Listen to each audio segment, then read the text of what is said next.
Hello and welcome. You're watching World Panorama, your weekly roundup of all that has been happening across the globe. I'm Ishan and these are the headlines that happened in the world this past week. India and the US agree in principle to exchange logistics exchange agreement. Both militaries to use each other's assets and bases for repairs and replenishment.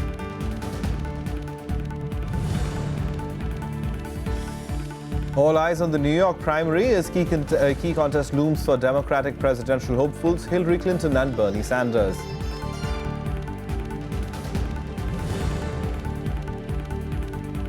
Trying times ahead for Brazil. The country goes through a leadership crisis as President Rousseff battles impeachment proceedings.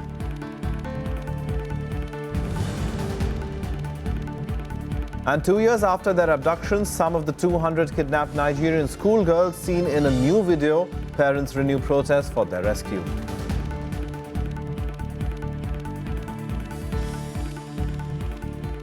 Our top story this evening, India and the US this week agreed in principle to a logistics exchange agreement that will enable both militaries to use each other's assets and bases for repair and replenishment of supplies. US Defense Secretary Ashton Carter, who visited India, signed the agreement with Defense Minister Manohar Parrikar. Parrikar was quick to clarify that the agreement does not entail the deployment of American troops on Indian soil. Both sides also agreed to set up new bilateral maritime security dialogue between officials from their respective defense and foreign affairs ministries. As our engagement deepens, we need to develop practical mechanisms to facilitate such exchanges. In this context, Secretary Carter and I have agreed in principle to conclude a logistic exchange memorandum of agreement in the coming months. The U.S.-India relationship is destined to be one of the defining partnerships of the 21st century. And that destiny is rapidly and surely becoming a reality. And we're joined by Pramit Chaudhuri, a foreign editor at Hindustan Times. Pramit, to help us understand, many are calling it in terms of a strategic partnership, but there are other fears as well of are we compromising too much in terms of getting too close to the US, to have forgotten our non-aligned point of view that India used to have once. So where are we in terms of diplomacy with the United States? The logistics agreement actually is really just about fuel supply and replenishment for ships. And the fact is, Indian ships have been doing this for years already. Whenever an Indian ship goes outside or to, let's say, the Persian Gulf, it will often go to an American base if it runs short of fuel, pick up the fuel, and sail on. American ships don't use Indian bases too much because we don't have very many. We just have a few on the Indian coast. And other countries in our region, Sri Lanka, for example, have already signed this agreement. So all we're doing is institutionalizing an arrangement that at presently is ad hoc. In other words, when a ship suddenly feels it has to. And when I've talked to almost anybody in the Indian Navy, they said that this is actually just a standard agreement that is signed by dozens of countries around the world, just to help ships. So it's not a strategic alliance in that sense? Nothing. There's no commitment on India. In fact, there's a clause in the agreement that we have put in saying that in case U.S. ships are on venturing in a mission that India opposes, so let's say it's attacking or going after a ship or a country that we don't feel we can support, India has the right to deny those U.S. ships the right to use Indian bases, even for fuel or food.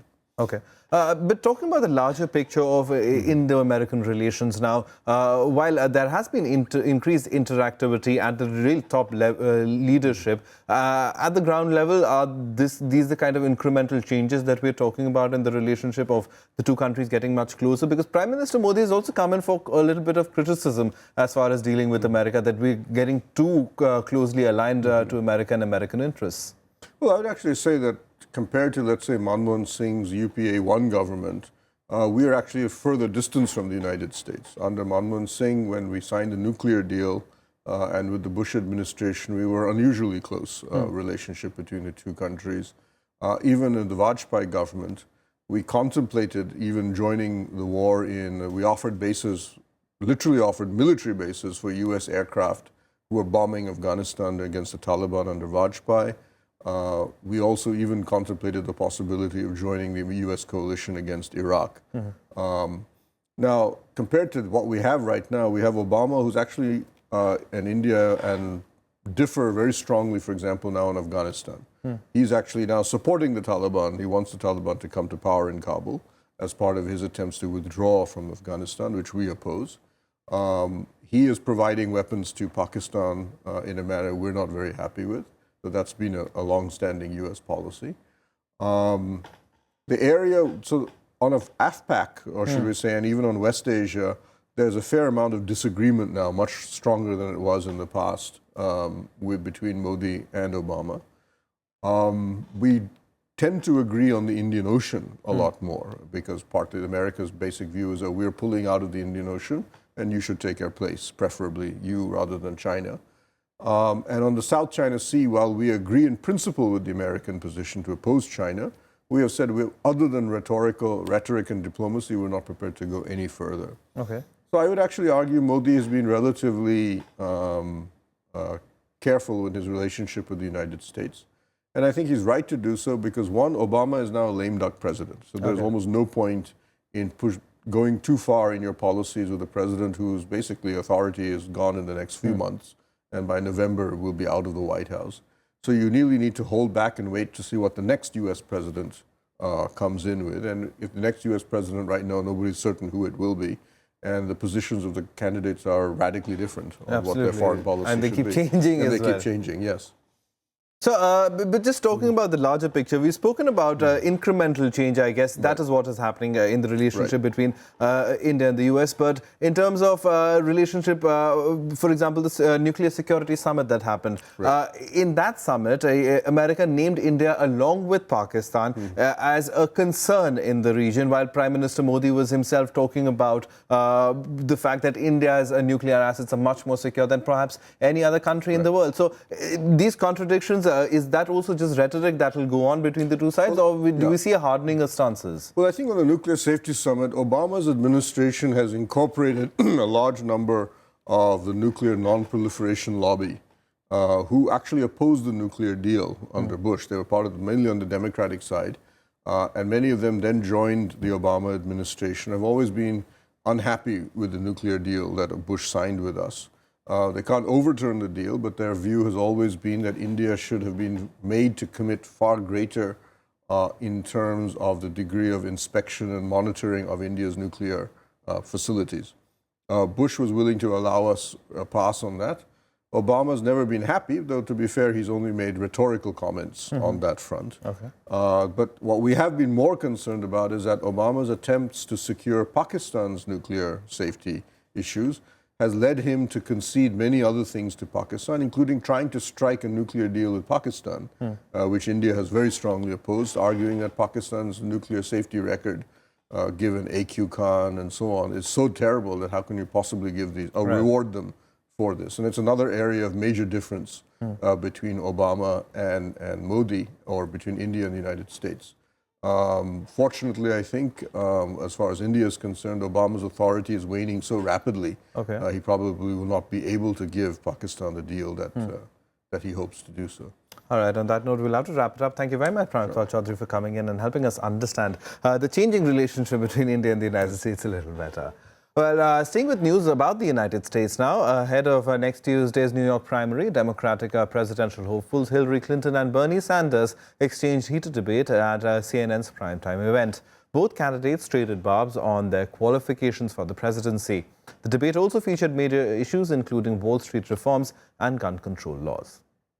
If you believe that given the crises we face as a nation, a declining middle class, 47 million people living in poverty, a broken criminal justice system. If you believe that those issues can be addressed by establishment politics and establishment economics, you've got a very good candidate to vote for, but it's not Bernie Sanders.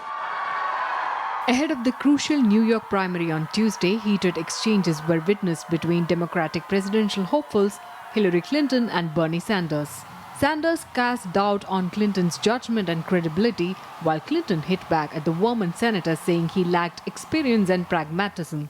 That's why I'm proposing a major $125 billion breaking every barrier agenda to revitalize and empower communities of color and places where unemployment and poverty remain stubbornly high, from inner cities to poor rural areas, from Appalachia to Indian country. It has to start with a strategy to create more good jobs.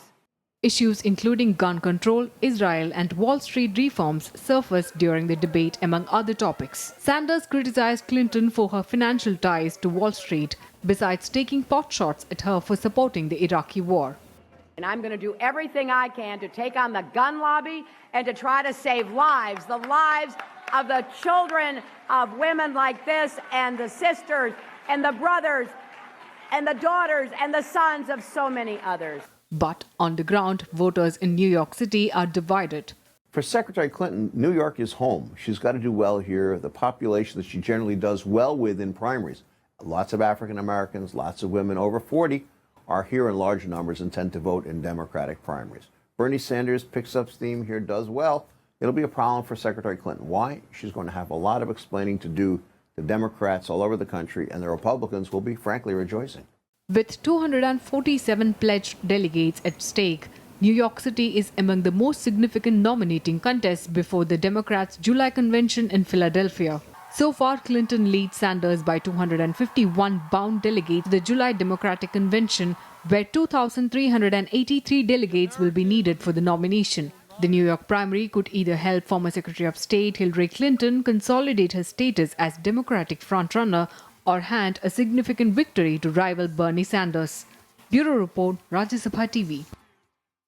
Now, Brazil's President Dilma Rousseff, the first woman president of the country, is facing impeachment charges. Members of a congressional committee voted on Monday to proceed with a motion to remove the Workers' Party leader from office for puffing up government accounts before the 2014 election. Rousseff has denied any wrongdoing and called the proceedings against her tantamount to a coup. Huge setback to Brazilian President Dilma Rousseff. A committee in Brazil's lower house of Congress voted on Monday in favor of impeaching Rousseff for allegedly manipulating public finances. The 65-member congressional committee voted 38 to 27 to recommend impeachment following reports that the president manipulated government accounts to hide a growing deficit and boost her re-election prospects in 2014.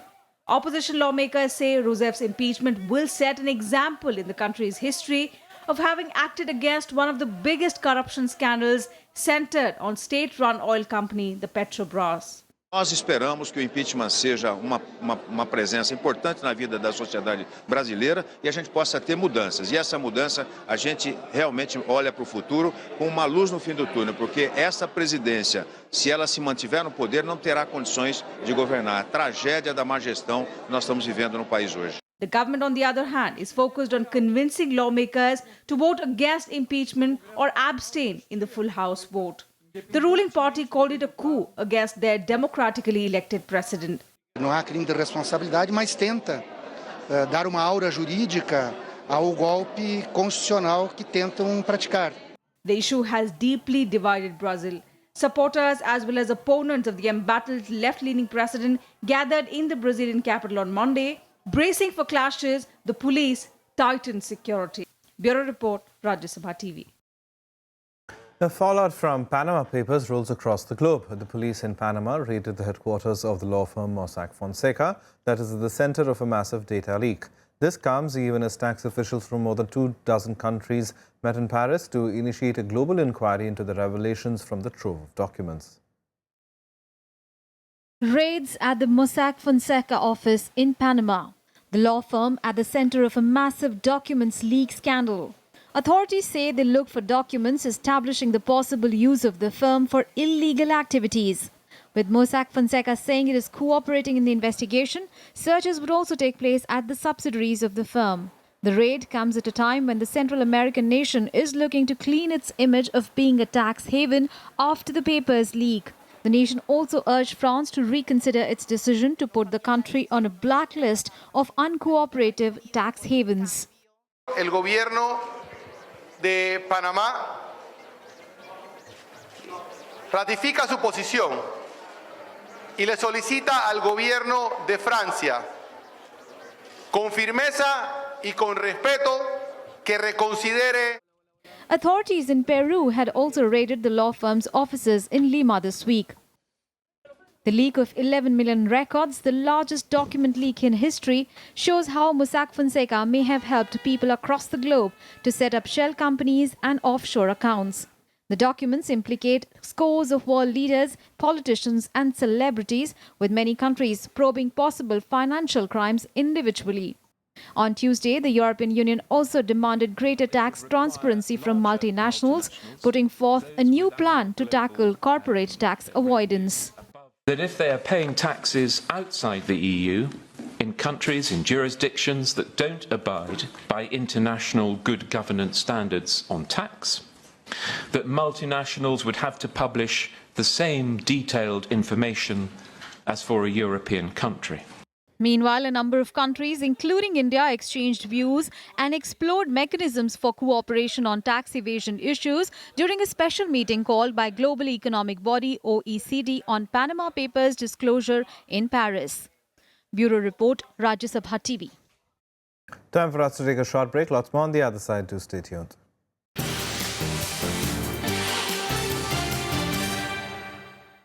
Welcome back. You're watching World Panorama. Now, 2 years after the Boko Haram militants kidnapped 200 Nigerian schoolgirls, a video has surfaced that shows a few of them are still alive. The video released by the Islamist militants was filmed in December 2015. Meanwhile, parents of hundreds of missing girls are holding a march in the Nigerian capital, Abuja, to demand more action to find the missing girls. 2 years on, still no sign of the 200 schoolgirls who were kidnapped by Boko Haram militants in Nigeria. A fresh video released by Boko Haram shows a few of them are alive. It is the first footage of the girls to be seen since May 2014. The girls were identified by their parents. The video shows them pleading with the Nigerian government to cooperate with the militants on their release. I saw girls, and through their Chibok girls, I recognize some of them because we are in the same area with them. That will prove to us that yes, these girls are really alive. Maybe they take that video 2 months after adoption, we don't know. Maybe a year after the adoption, we don't know. But actually that video, even though we are still to authenticate, it brings another hope to people. Nigeria's Bring Back Our Girls protest group tied red ribbons around trees to remember kidnapped girls. Parents of the missing girls blamed the former government for inaction, after which then-President Goodluck Jonathan lost the elections. The current government, they say, is no different. Right now, we have what is known as the Chibok Girls Ambassadors Walk, a walkathon, and the essence of this activity is to go around and tie ribbons on objects, tie ribbon all over the route that they are going to do the walkathon. And the ribbon is to let people know that up to now there are 219 girls that are still in captivity and they need to be brought back home. I feel really sad and really kind of disappointed in our government for not being able to bring back the Chibok girls sooner than now, because I feel that if I was one of the Chibok girls, I would still be in captivity up till now, or I'll still be in captivity, and I don't think anyone would like that. Boko Haram militants kidnapped 276 schoolgirls from Chibok in Borno State on April 14, 2014. Nearly 50 of them managed to escape.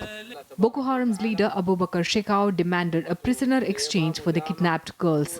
According to Amnesty International, these girls are used as sex slaves, fighters and suicide bombers. Recent UN reports suggest that child suicide bombings by Boko Haram have surged in West Africa in 2015. Bureau Report, Rajya Sabha TV. Now, South Korea says that 2 North Korean officials, including a senior military colonel, have defected to their side. The colonel is reported to be the highest level North Korean military official and known to have defected. The developments further increased tensions in the Korean peninsula in the aftermath of a series of tests carried out by the North and subsequent sanctions imposed by it on the West and the United Nations. In a development that will raise tensions in the Korean peninsula, 2 North Korean officials, including a senior military officer, defected to South Korea. Seoul says one of the defectors was a senior colonel in an espionage department against South Korea. 오늘 아침에 보도됐던 것은 사실은 있는 것 같습니다. 그것까지만 제가 말씀드릴 수 있고 구체적인 인적 사항 등 구체적인 사항은 아직은 말씀드릴 수 없다 이렇게 말씀드리겠습니다. The announcement comes 3 days after Seoul revealed that 13 North Koreans working in a Chinese restaurant defected to the south. It was the largest group defection since North Korea's leader Kim Jong-un took power in 2011. China insists they had valid passports. North Korean defectors to South Korea typically travel through China to a third country before reaching the south. 近日呢，中方公安部门接到了一些朝鲜在华公民失踪的一个报告。经过调查呢，13名朝鲜籍人员于4月6日凌晨持有效护照正常出境。需要特别强调的是呢，这些人持有的是有效身份证件。No motive has been given for the recent defections, although North Korea punishes those caught trying to leave and their families. South Korea says over 29,000 North Koreans have defected to their side since the end of Korean War in the 1950s. It blames the rise in defections to Kim Jong-un's brutal approach to the country's elite, even executing some of them when they fall out of favor. Seoul also denies Pyongyang's accusations of enticing North Koreans to defect. Bureau Report, Rajya Sabha TV. Meanwhile, North Korea failed in its fresh attempt to launch what experts believe was an intermediate-range ballistic missile on Friday. The missile launch was in defiance of the UN sanctions which are in place. The launch was scheduled as the country celebrated the Day of the Sun on the birth anniversary of Supreme Leader Kim Jong-un's grandfather and founding president Kim Il-sung. It comes as an embarrassing setback for Kim Jong-un, who is responsible for raising tensions in the Korean peninsula with his tests. 오늘 새벽 북한은 동해안 지역에서 미사일을 발사하였으나 실패한 것으로 추정됩니다. 우리 군은 북한의 5차 핵실험과 미사일 추가 도발 가능성에 예의주시하며 이에 대비하고 있습니다. 当前呢，半岛形势复杂敏感，我们希望所有有关各方都能够严格遵守安理会决议，避免采取可能导致局势进一步紧张的任何。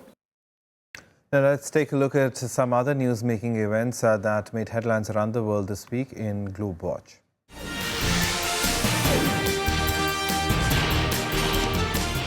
Scores of Taliban fighters were killed in a strategic fight with Afghan security forces in Kunduz province near Tajikistan border on Friday.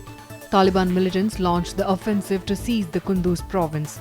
Early on Tuesday, they had declared the start of their yearly spring offensive, Operation Umari. In a statement, the Taliban militants called upon Afghan civil and military servicemen to join the ousted regime Islamic Emirate of Afghanistan. Belgian Transport Minister Jacqueline Galland resigned after a controversy over security at the Brussels airport. The Belgian opposition accused her of lying about a European Union report that criticized security at the airport a year before the recent ISU site bombings. Galland earlier said she was unaware of the report that was sent in March 2015. So far, 5 people have been arrested in connection with Brussels bombings. A Syrian government and opposition delegation arrived in Geneva on Friday for a fresh round of peace talks. The government delegation, led by Jafari, said they held a constructive meeting with the UN Special Envoy Staffan de Mistura. The Syrian opposition said there will be no new points in the proposals, but insisted that no member of Bashar al-Assad government should join the transitional government. Meanwhile, the US Secretary of State John Kerry urged both sides to abide by the cessation of hostilities. Ukraine's parliament approved Volodymyr Grozman as the new prime minister. Grozman is a key ally of President Petro Poroshenko. His ascent to the post signifies the country's biggest political shakeup since the 2014 uprising. The Western-backed reform program of his predecessor, Arseniy Yatsenyuk, had stalled in recent weeks, and several high-profile reformists had left the government. British Prime Minister David Cameron's approval rating fell to its lowest since 2013 in the wake of the Panama Paper revelations. A Times newspaper poll showed Cameron falling behind Labour leader Jeremy Corbyn in public approval. The news comes as a blow to the Prime Minister, who is battling to keep Britain in the European Union ahead of the June referendum. a week before Cameron had admitted that he had benefited from an offshore investment fund run by his late father, although he sold all his shares in 2010.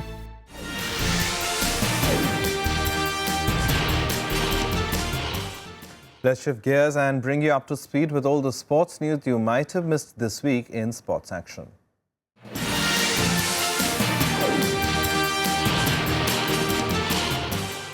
One of basketball's biggest stars, Kobe Bryant, retired from the sport after a career spanning 2 decades with a stunning final performance.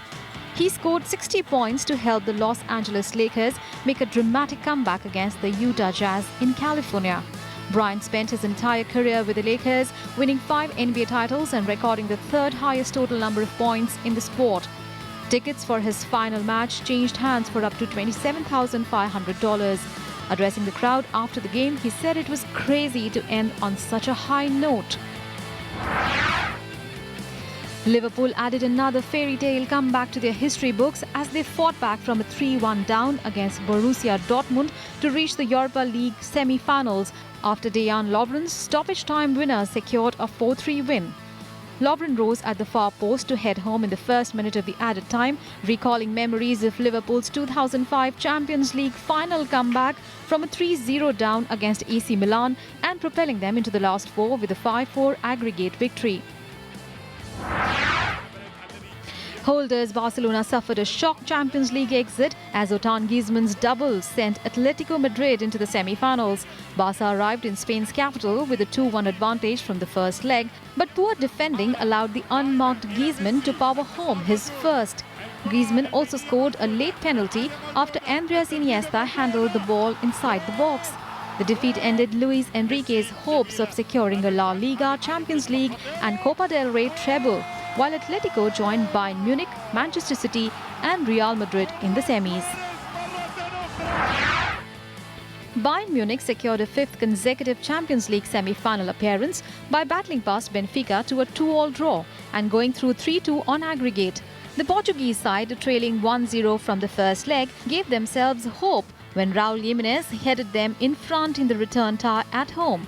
But Arturo Vidal thumped in a shot and Thomas Müller guided in a close-range effort to put the Germans in control. Talisca curled in a free kick for Benfica after Javi Martinez escaped a red card before Bayern progressed. Champions Denver Broncos will play Carolina Panthers on the opening day of the 2016 NFL season in a rematch of February's Super Bowl. The two sides will meet on 8th of September at Sports Authority Field in Denver. A superb defensive display earned the Broncos a 24-10 win and their 3rd Super Bowl in the team's last match. The last time a season started with the teams that contested the Super Bowl was when Kansas City Chiefs placed Minnesota Vikings in 1970.